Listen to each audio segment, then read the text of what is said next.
kepada Wahsy. Wahsy itu pembunuhnya Hamzah dengan tombaknya. Ketika Wahsy bersyahadat, apakah Nabi melengos? Tidak. Nabi terima syahadatnya, hanya berpesan, Wahsy jangan sering nampak di depan saya. Jadi saya tuh nggak bisa melupakan kebaikan paman. Lihat sampean itu belum bisa itu ya, mungkin butuh waktu begitu. Sampean ngilang ngesek gitu ya. Ojo jedul dulu gitu ya itu.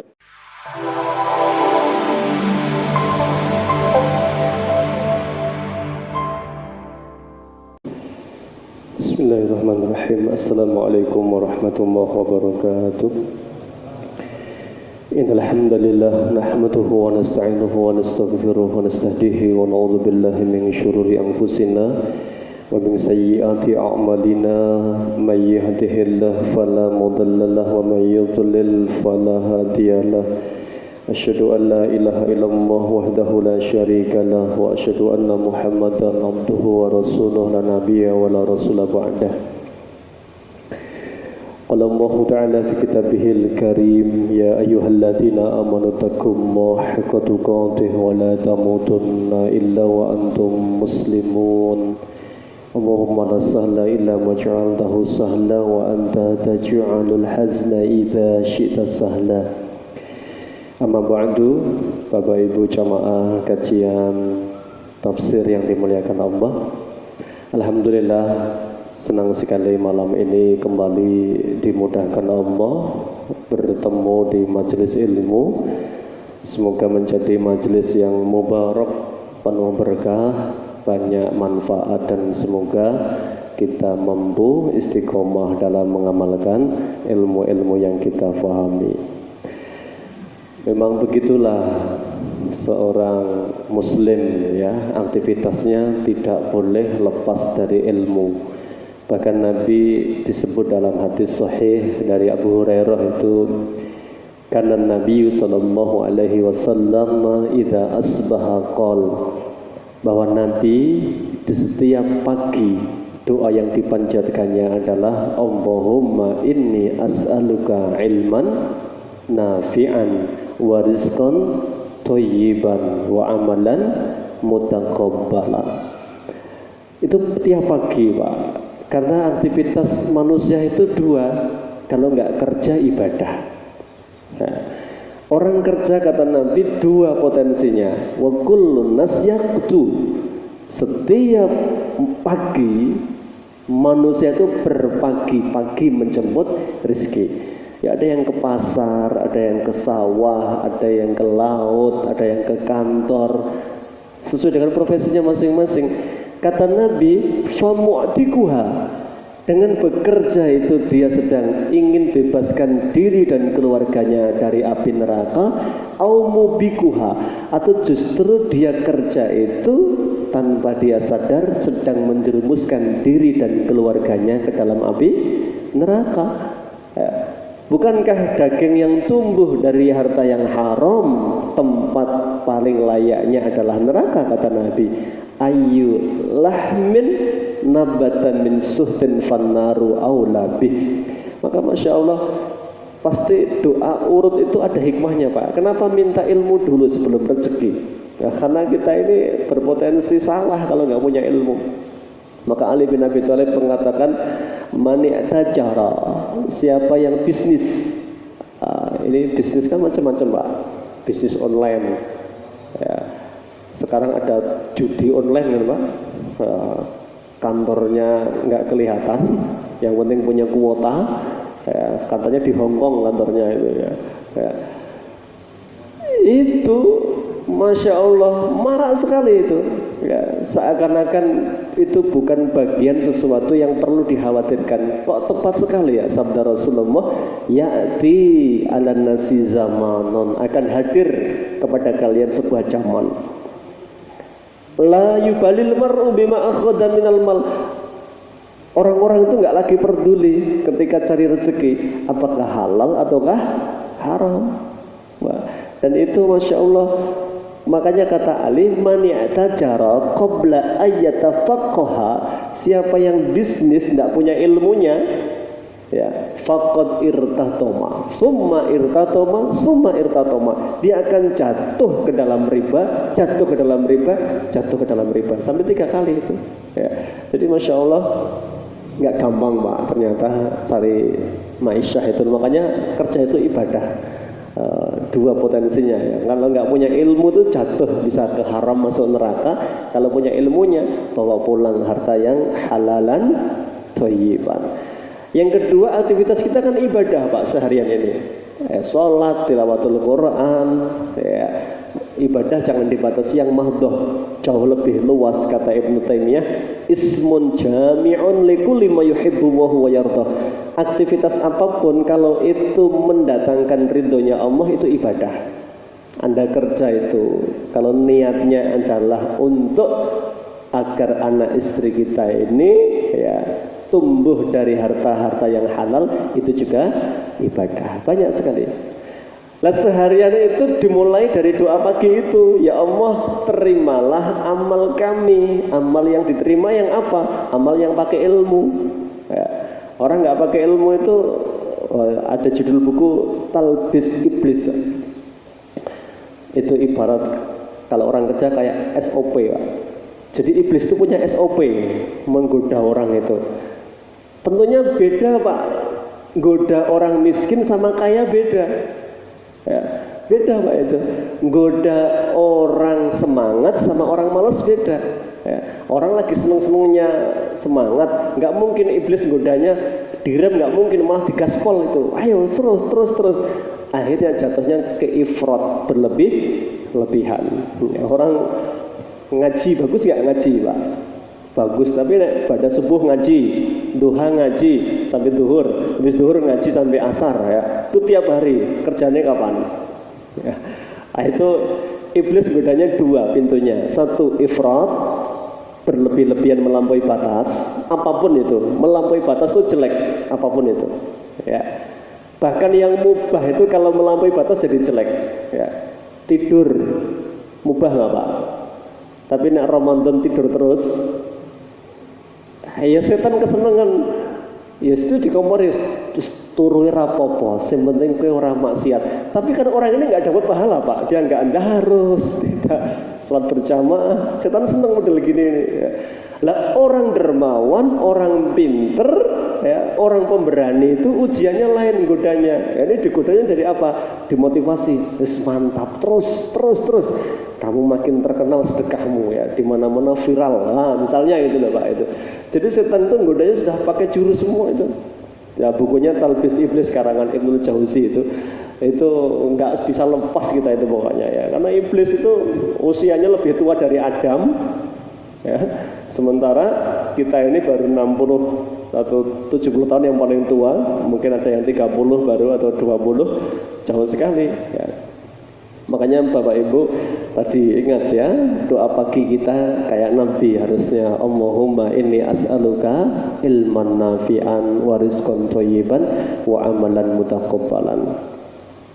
Baik, perdana ini kajian tafsir setelah libur Syawal. Ya, libur apa? Ya Syawal ya, Lebaran. Kita libur 2 kali Pak. 2 kali ya, 2 Jumat ya. Atau 3 Jumat? Oh 3 ya.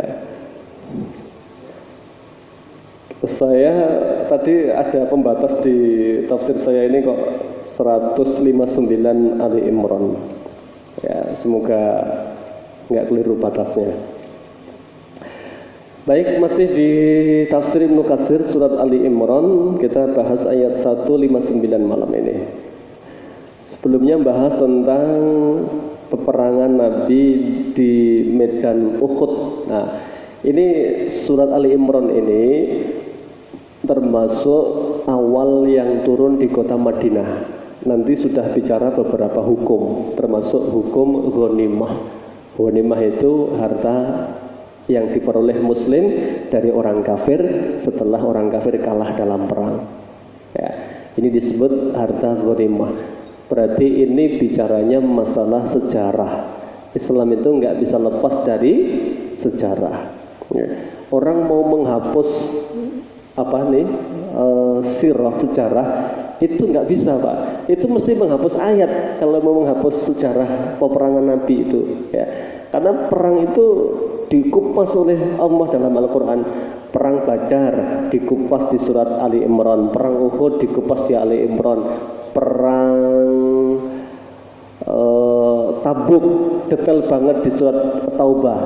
Dan banyak lagi perangan oleh Allah dibahas. Ini tentunya ada makna di balik Allah mengabadikan dalam Al-Quran tentang peristiwa-peristiwa itu. Ini tentang kepribadian Nabi ya. Ayat 159. A'udzubillahi minasyaitonirrajim. Fabima rahmatin minallahi linta lahum walau kunta faddan ghalidhal qalbi lan faddu min hawlik fa'fu anhum wastaghfir lahum wasyawirhum fil amr fa idza azamta fatawakkal 'alallah innallaha yuhibbul mutawakkilin. Ayatnya kalau di Ibnu Katsir ini satu paketnya sampai 164 sebenarnya ya. Tapi kita bacakan satu ayat dulu ini. Yaqulu ta'ala mukhatiban li rasulihi ya. Allah Subhanahu wa taala berbicara kepada rasulnya, Rasulullah maksudnya Muhammad ya. Mumtanan alaihi wa alal mu'minina fima alana bihi qalbuhu ya. Tentang pujian Allah untuk Nabi dan untuk orang beriman tentang lemah lembutnya hati Nabi sallallahu alaihi wasallam ala ummatihi kepada umatnya ya. Al-mudbi'ina li amrihi at-tarikina li zajarihi, yang mengikuti apa yang diperintahkan oleh nabinya dan meninggalkan apa yang dilarang oleh nabinya ya.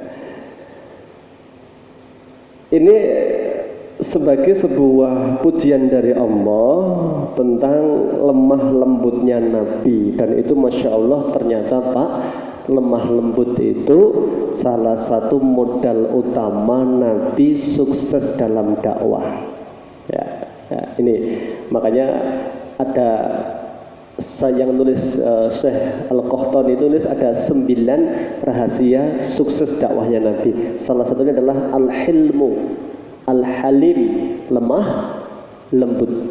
Kalau Ibrahim itu disebut innahu awwahun halimun. Ibrahim itu hatinya sangat lembut sekali, Nabi Ibrahim. Tapi kalau sama Allah taatnya luar biasa ya. Begitu lembut hatinya Ibrahim. Nanti kita bahas Allah. Nah, kalau diterjemahkan di terjemahnya fabima rahmatin minallah, dan dengan karena rahmat dari Allah lintalahum, kamu berlaku lembut kepada umatmu ya. Jadi kelemah lembutan itu juga karakter, bisa jadi itu rezeki dari Allah. Makanya Masya Allah kita ini selalu berdoa kepada Allah dijauhkan dari mungkaratil akhlak, dari akhlak-akhlak yang buruk ya. Nggak sabaran, tergesa-gesa, kan sifatnya manusia jelek semua Pak itu. Kalau bicara manusia, Quran itu kan ada insan, ada amanu ya. Innal insana apa? Layatgha, sungguh manusia itu melampaui batas. Innal insana khuliqa halu'a, sungguh manusia itu diciptakan dengan sifat suka keluh kesah. Ngangkluh aja Pak menungso itu ya. Mau dagang sepi ya ngangkluh, rame ya ngangkluh rame tapi badine sithik misalnya gitu ya. Terus menungso itu begitu Pak ya. Enggak ada puasnya, dia ngeluh aja. Itu memang sifat dasarnya itu ya. Illal musallin, kecuali mereka yang rajin sholat, insya Allah enggak ngangkluhan. Kalaupun ngangkluh dia kepada Allah. Nah, dan itu yang terbaik Pak, jangan kepada manusia. Innal insana lafi khusr, Sungguh manusia itu dalam keadaan rugi. Pokoknya manusia itu sifatnya banyak yang buruk. Ya, makanya kita berdoa kepada Allah dijauhkan dari keburukan akhlak. Itu agar kita dijauhkan dari sifat manusia pada umumnya. Banyak lagi. Ya, innal insana khuliqa fi ajal. Manusia itu diciptakan juga dengan tergesa-gesa. Terus pengennya itu ndang-ndang gitu. Ya, usaha itu pengennya ngerintis langsung sukses. Ya, nanam langsung panen. Ya. Terus pokoknya manusia itu begitu. Ya, makanya kita berlindung dari keburukan. Nah, salah satu yang minta perlindungan adalah dijauhkan dari sifat kasar. Ya, makanya Nabi dipuji oleh Allah, fabima rahmatin minallahi lintal lahum, karena rahmat Allah lah kamu bisa lembut kepada sahabatmu. Walau kunta faddan, andaikan kamu keras. Ya, faddan itu kalau di sini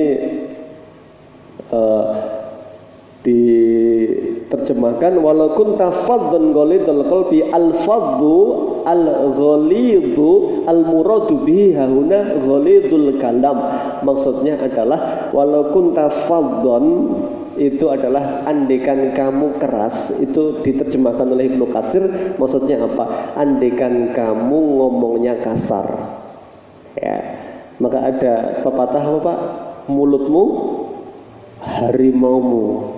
Ya, lidah tak bertulang katanya, setajam apa? Silet. Kalau sudah ketaton itu lebih dahsyat lukanya daripada pisau yang tajam, Pak. Orang mari-mari itu, apalagi yang ketaton baperan, wah sudah tiada maaf bagimu gitu ya. Ini masya Allah ini. Makanya rahasia dakwahnya Nabi sukses itu salah satunya, dan ini rahasia suksesnya beliau. Nabi itu masya Allah, Pak, kalau dicari karakternya, kepribadiannya nggak ada cacatnya, Pak. Susah. Orang nggak suka itu karena Nabi menyampaikan kebenaran. Ya. Mau cari apa nih? Nabi bohong. Pernah bohong nggak Nabi? Nggak pernah. Mau cari cacatnya Nabi, Nabi pernah khianat. Pernah nggak Nabi nggak amanah? Nggak pernah, Pak. Ya susah. Ya. Punya masa lalu yang buruk, Nabi nggak pernah, Pak. Dalam sirah Nabawiyah, masya Allah, Muhammad muda itu pernah pengen nonton konser musik. Saya baca di bukunya Syekh As-Solabi, sirah Nabawiyah Syekh As-Solabi, tebal 900-an halaman itu kalau terjemahnya sirah Nabawiyah. Nabi Muhammad itu pernah, Pak, pengen nonton konser, masih muda itu, pesan sama temennya, tolong nanti kambing-kambing ini yang masukkan kandang kamu. Saya mau pergi ke kampung sebelah, mau lihat konser sekarang ya, dangdut apalah gitu ya. Sampai sana, masya Allah, Pak, begitu konsernya mau mulai, Nabi dibuat tidur oleh Allah itu, ngantuk sampai pagi, Pak. Artisnya sudah bubar, yang lain sudah bubar, Nabi baru bangun itu. Muhammad muda baru bangun. Begitu ketemu temannya, ditanya, gimana tadi malam konsernya? Wah, saya ketiduran, nggak denger apa-apa gitu. Tempo hari lagi, pesan lagi sama temannya, ini ada lagi nih, kamu jagain kambing saya mau ke sana. Ini keren katanya itu ya, bahasa kita begitu ya. Sampai sana, Pak, sama. Musik hampir dikelar, Nabi ketiduran lagi, Pak, sampai subuh itu, sampai pagi. Orang-orang bubar, Nabi ketiduran sendirian. Ya. Itu sampai begitu dijaga oleh Allah itu agar nggak ada cacatnya, Pak. Nabi nggak ada cacatnya secara pribadi, nggak ada. Ya, mau cari apa? Nggak ada. Nabi terhormat sekali, dari sisi nasab terhormat, dari sisi kepribadian nggak ada cacatnya. Cuma Nabi itu dituduh gila, pemecah belah umat tuh karena menyampaikan kebenaran, dan itu yang pasti sunatullahnya berjalan. Anda sebaik apapun ya, dalam pandangan manusia, kata Imam Syafi'i, ridhon nas ghayatun la tudrak, ya, memuaskan semua orang itu sebuah cita-cita yang tidak mungkin terjadi. Bisa nggak semua orang senang? Nggak bisa, Pak. Ya. Sebaik apapun kita mesti dicacat oleh manusia itu. Wah, good looking aja jadi masalah. Hafal Quran dicurigai, rajin ke masjid dicurigai ini. Nggak sholat diomong sama tetangga, rajin sholat diomong. Orang itu karepe piye? Yes, pokoknya begitu. Makanya ghayatun nas Ridho nas ghayatun la tudrak, kata Imam Syafi'i. Ridho manusia itu nggak bisa dicari, nggak bisa dicari Pak itu. Makanya ridho Allah itu yang ghayatun tudrak, yang akan didapat itu. Ya. Nah, ini cerita sedikit tentang karakter Nabi Muhammad ya. Lembutnya luar biasa ya Nabi sallallahu alaihi wasallam itu ya. Maka disebutkan di sini, walau kunta faddan, andikan kamu kasar omongannya Muhammad, ghalidhal qalbi, dan hatimu pendendam. Wah, Nabi itu enggak ada dendamnya, Pak. Ingat ya, kalau Rasul itu mengambil sebuah peristiwa itu, Quran itu dikisahkan untuk diambil hikmahnya. Salah satu hikmah yang diambil tentang kelemah lembutan itu adalah Nabi Yusuf. Ya, makanya banyak sekali faedah yang diambil oleh Nabi Muhammad. Itu Nabi itu kan dapat surat Yusuf itu kan pas sedang amul husni Pak, sedang sedih berkepanjangan karena kehilangan dua orang terbaiknya. Satu pamannya meninggal, yang kedua istrinya Khadijah. Selang hanya 3 bulan kehilangan dua. Wah, pokoknya totalitas dalam berdakwah ini dua ini pelindung utamanya. Satu dengan kekuasaannya, ketokohannya, yang kedua dengan hartanya. Makanya ini dakwah itu ditopang oleh 3. Dzu ilminnya Nabi Muhammad, dzu syaukatin, pemilik kekuasaannya Abu Thalib, dzu malin, pemilik hartanya adalah Khadijah. Maka luar biasa itu kalau 3-tiganya ini ya. Ini kalau tidak ada salah satunya mesti nggak bisa maksimal itu ya. Makanya kepemimpinan itu kalau jatuh di tangan orang beriman, keberkahan luar biasa. Coba jatuh ke tangannya Umar bin Abdul Aziz, berapa tahun? 2 tahun setengah Pak. 2 tahun setengah itu ada peristiwa mencengangkan ya. Biji ini Pak, jawawut atau gandum itu segede kurma. Nah itu kurmanya segede apa berarti? Kurmanya kepal-kepal mungkin ya. Orang nggak ada yang miskin. Orang bayar zakat itu semuanya bingung. Wong saya tuh mau bayar ke siapa juga bingung, malah sampean nawari saya zakat. Itu di zaman Khalifah Umar. Itu kalau pemimpin jatuh di tangan orang baik. Abu Thalib itu orang baik, tetapi tidak mendapatkan hidayah dari Allah. Ya, tapi kebaikannya luar biasa. Sampai Nabi SAW sedih ditinggal Abu Thalib yang nggak dapat hidayah. Nah kembali ke tadi, maka Nabi Muhammad itu tidak ghalidhul qalbi. Rasul itu Masya Allah, kembali ke Nabi Yusuf ya. Nabi Yusuf itu dia jadikan inspirasi Nabi Muhammad. Jadi Nabi Pak sebelum menaklukkan Mekah itu sudah buat daftar rilis most wantednya musuh-musuh Islam gitu ya. Ada putranya Abu Jahal namanya Ikrimah, itu masuk daftar itu. Ini di Sahih Bukhari disebutkan 14 atau 15 nama, saya lupa ini. Ada Ikrimah bin Abi Jahal, ada Hindun suaminya Abu Sufyan, ayahnya Muawiyah, ibunya Muawiyah ya. Hindun kejamnya luar biasa. Ada Utbah, ada Syaibah, ada banyak-banyak nama itu ya. Ini musuh Allah yang sudah jelas-jelas permusuhannya sudah melebihi batas gitu. Maka Nabi buat daftar itu. Kalau ketemu nama-nama ini meskipun sembunyi di balik kiswah Ka'bah, eksekusi kata Nabi. Ini sudah keterlaluan ini. Begitu Nabi Pak, Masya Allah sampai ke bumi terbaik yaitu Mekah. Disitulah musuh-musuh sudah ketakutan. Ini cerdasnya Nabi ditampakkan di situ, bijaknya Nabi di dalam dakwah itu. Abu Sufyan tergopoh-gopoh karena Abu Sufyan itu tahu pemimpin tersisa di Arab tinggal Abu Sufyan yang paling berpengaruh, dan Nabi tidak ingin ada darah tertumpah sebenarnya di Mekah itu.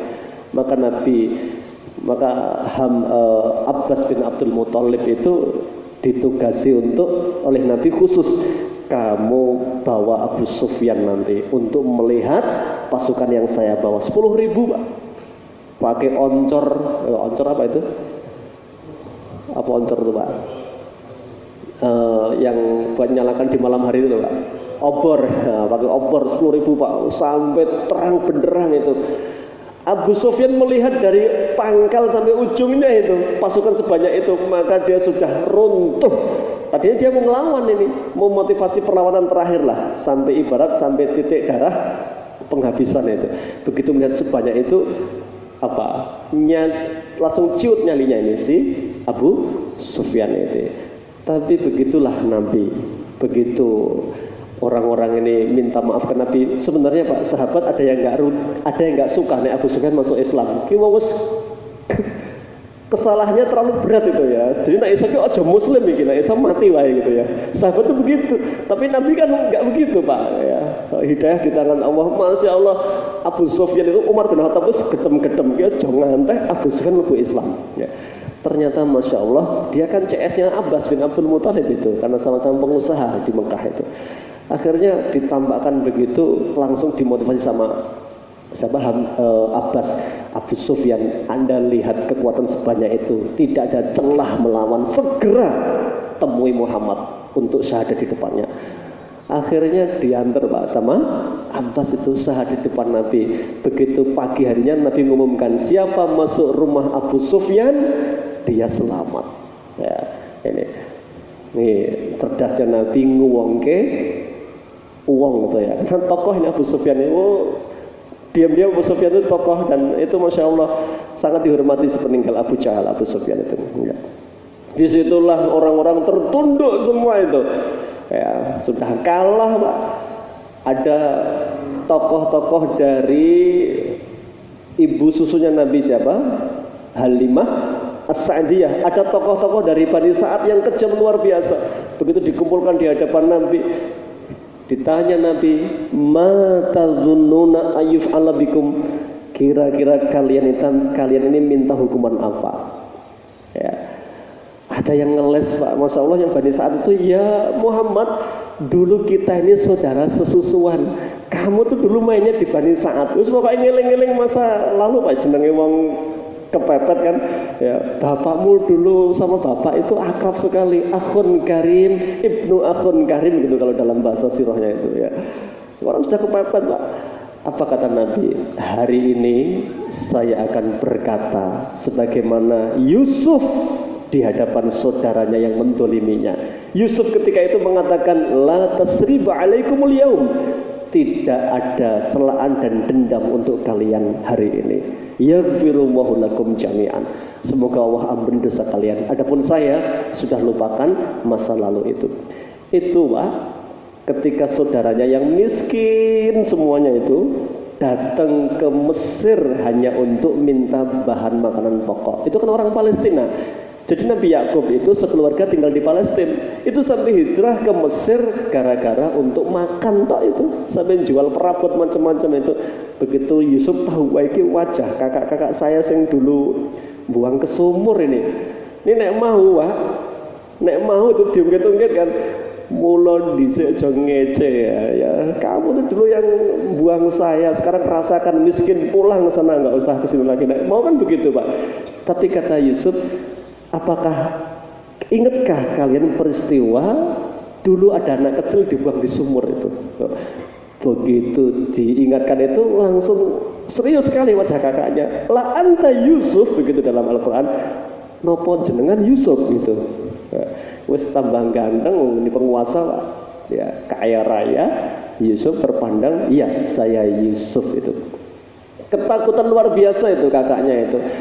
Lalu Nabi Muhammad berkata, saya akan berkata sebagaimana saudara saya Yusuf berkata kepada orang-orang yang mendoliminya. Kalau dulu Yusuf berkata, la tasriba alaikumul yaum, saya akan berkata sekarang, idhabu antum tulaqa. Kalian yang tidak mau masuk Islam, memilih bertahan dengan keyakinan kalian, idhabu, silahkan kalian tinggalkan Mekah. Wa antum tulaqa, kalian bebas mau pergi kemanapun.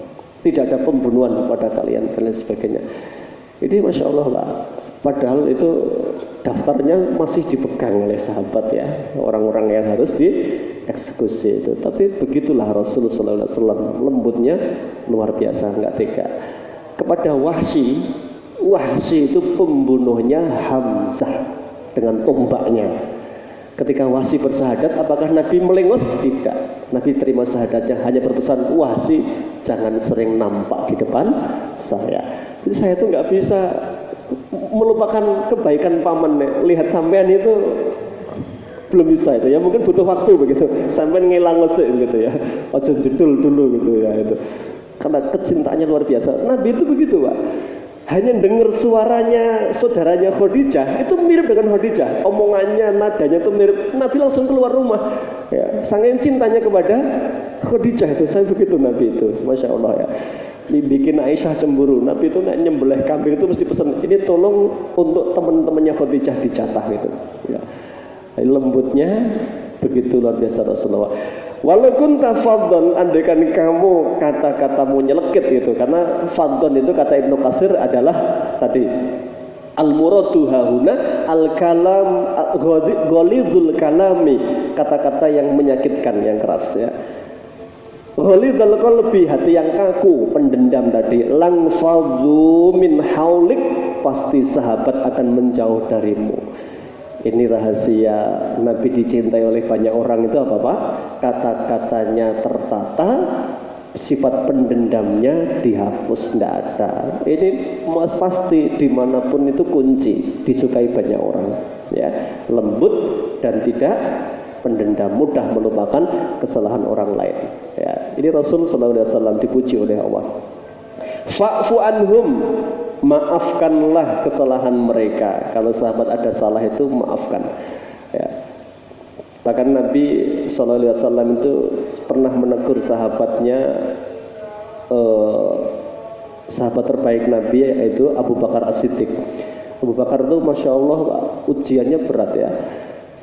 Beliau itu menafkahi satu keluarga, keluarganya Hamnah. Itu nah ibarat sekarang itu biaya hidupnya, pendidikannya, pangan, sandang ditanggung Abu Bakar Pak.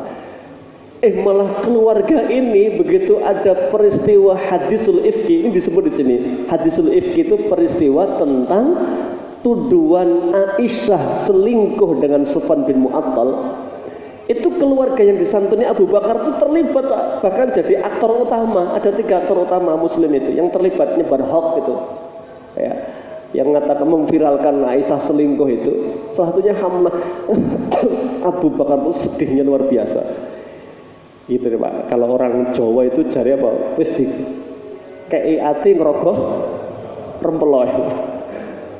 Itu Abu Bakar tuh, ya Allah, ini keluarga yang saya santuni setiap hari, semuanya kebutuhan disupport, kok tega-teganya itu. Maka Abu Bakar bersumpah, demi Allah, hari ini semua santunan untuk keluarga Hamnah saya hentikan.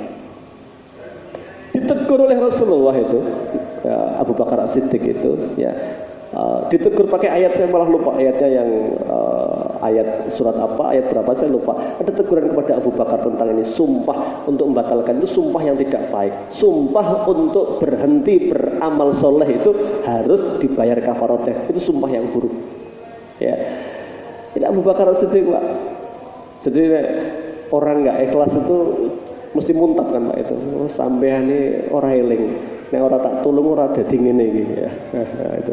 Jadi masya Allah Pak, itu ujian ya. Makanya kadang nggak setiap kebaikan itu dibalas kebaikan. Maka apa istilahnya itu? Air susu dibalas air tuba ya. Mungkin prinsipnya orang sabar itu dikai ati ngerogoh rempelo ya ben to, wong senenge rempelo kok ya. Ngerogoh ya ben ya. Artinya ini orang yang masya Allah tidak pendendam itu memang luar biasa. Makanya kita banyak minta kepada Allah agar dilembutkan hati kita, itu penting sekali ya. Karena ini bagian rezeki. Nabi Allah yang mengatakan fabima rahmatin minallah lintalahum, karena rahmat Allah lah kamu bisa lembut ya. Jadi Allah pemilik hati yang keras bisa lembut, bahkan yang lembut bisa tegas. Kayak Abu Bakar As-Siddiq itu lembutnya luar biasa Abu Bakar itu. Fa'fu anhum, maafkan kesalahan mereka. Nabi masya Allah tidak ada sifat pendendamnya Rasul itu. Bahkan sahabat yang biasanya sahabat Nabi yang nggak sabar ya. Ada orang yang kasar sama Nabi itu, yang nggak sabar justru samping Nabi, sahabat-sahabat. Biasanya Umar bin Khattab ya, nggak sabar itu. Karena kecintaannya kepada Nabi. Wastaghfir lahum, dan mohonkan ampun untuk mereka ya. Makanya Pak, sering sekali Nabi itu kalau pulang perang nggak pulang ke rumah Pak, sholat di Masjid Nabawi 2 rakaat, kemudian duduk nunggu orang-orang yang sehat walafiat nggak berangkat perang itu. Nabi pengen dengar alasannya apa, itu berbondong-bondong datang itu. Ada yang mengatakan inna buyutana aurah ya Rasulullah. Saya itu anaknya masih kecil-kecil, nggak ada yang jaga. Saya harus jaga anak-anak saya. Oleh Nabi, iya, semua oleh Nabi dimaafkan itu. Allah Maha tahu dengan ucapan masing-masingnya. Orang munafik juga begitu. Ya, oleh Allah, walau aradul khuruja la'adlahu uddatan walakin karihamahum bi'athahum. Orang munafik itu memang nggak pernah niat, maka oleh Allah dibuat pandai bersilat lidah, dia nggak bisa berangkat untuk beramal soleh ya. Ini. Tapi Nabi wastaghfirlahum, mohonkan ampun untuk mereka. Wasyawirhum fil amr, dan biasakan bermusyawarahlah dengan sahabat-sahabatmu ya. Musyawarah Pak, syura. Ada loh pembela mati-matian demokrasi pakai ayat ini, bahwa demokrasi ini ada dalilnya ini. Wasyawirhum fil amri, dan bermusyawarahlah kepada mereka. Makanya namanya majelis permusyawaratan rakyat. Itu bahasa Arab atau bahasa Indonesia? Bahasa kadrun katanya ya.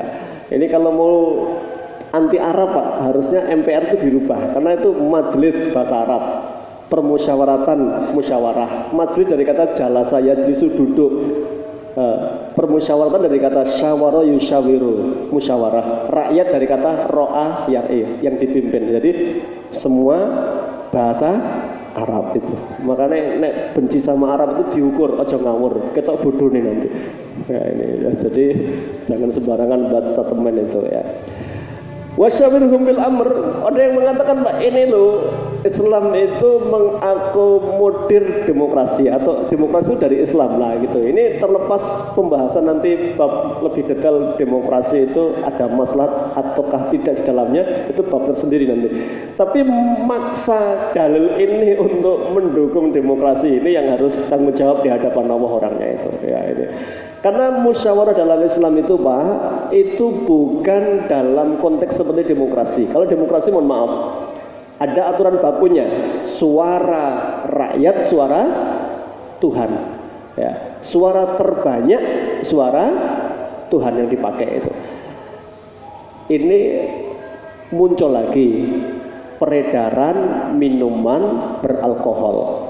MUI ketat, tidak ada istilah pengawasan. Untuk MUI apa? Pelarangan gitu. Ada ormas gede loh Pak. Ini yang ngomong diawasi. Nah, diawasi itu ya berarti apa? Haram bagi sebagian, halal bagi sebagian yang lain kan begitu ya. Nah, ini berita hangat ini, saya baca kalau nggak tadi pagi kemarin ya. Ormas gede ngomong diawasi. MUI tegas dilarang beredar itu minuman keras itu contoh. Kalau dipoting dimasukkan ke DPR, ada 500 anggota DPR, yang 251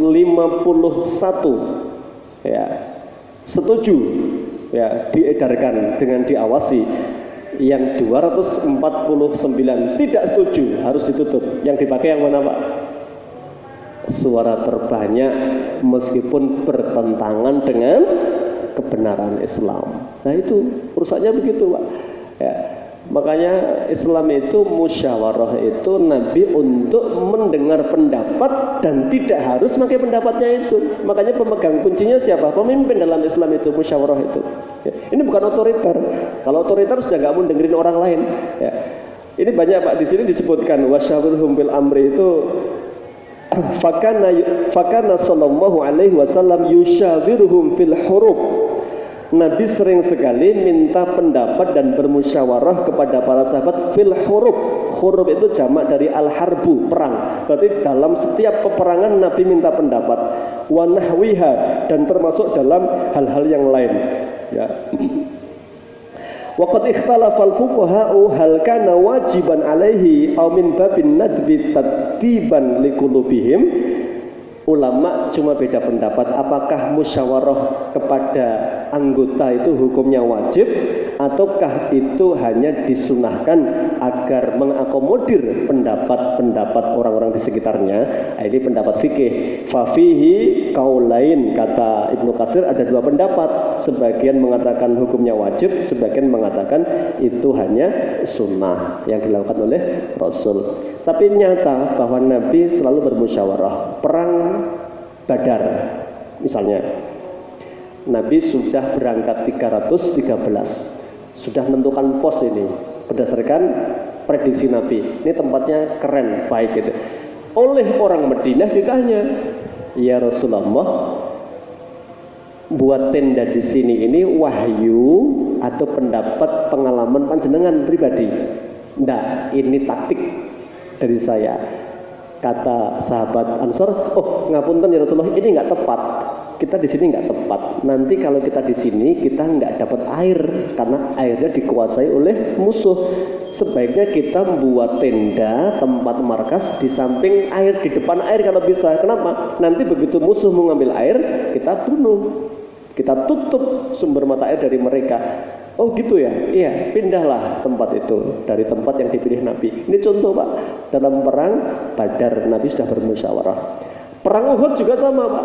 Perang Uhud kan perang dendam ini. Musyriknya kalah, tokohnya mati semua. Tersisa tinggal Abu Sufyan dan beberapa tokoh. Abu Jahal mati, Sumayyah mati, Utbah mati, Rabi'ah mati. Ya, tokoh-tokohnya banyak yang mati. Yang nggak mati tertawan itu, ada 75. Tinggal Abu Sufyan. Tapi Abu Sufyan serius ini. Dia bisnis itu untuk disiapkan betul untuk dendam melawan Nabi. 1 tahun 10 hari meledak perang Uhud. Nabi sudah membaca musuhnya serius banget ini. Nabi musyawarah. Nabi pengennya Pak, Nabi pengennya awalnya kita bertahan saja di Madinah. Karena perang kota itu lebih menguasai medan. Ya. Tapi Pak, sahabat yang muda Pak, terutama yang gagal daftar di perang Badar karena usianya masih 14 tahun, itu nggak mau. Termasuk anak-anak muda, anaknya Umar siapa? Abdullah bin Umar, adanya Amr bin As, Abdullah bin Amr bin As, nggak mau semua itu. Kita maju ya Nabi biar mentalnya terangkat kaum muslimin itu. Akhirnya karena dorongan dari anak muda itu Nabi pilih, ya kita keluar dari Madinah, kita hadang musuh di Uhud itu. Pas mau berangkat itu anak-anak muda itu melihat, waduh ini kayaknya gara-gara kita ini. Ya, Nabi jadi milih keluar. Akhirnya ngomong anak muda ini, ya Rasulullah, ampun gara-gara kami nggih. Kalau hanya gara-gara kami terus keluar, kami manut aja usul jenengan itu. Oh enggak, ini sudah atas istikharah saya.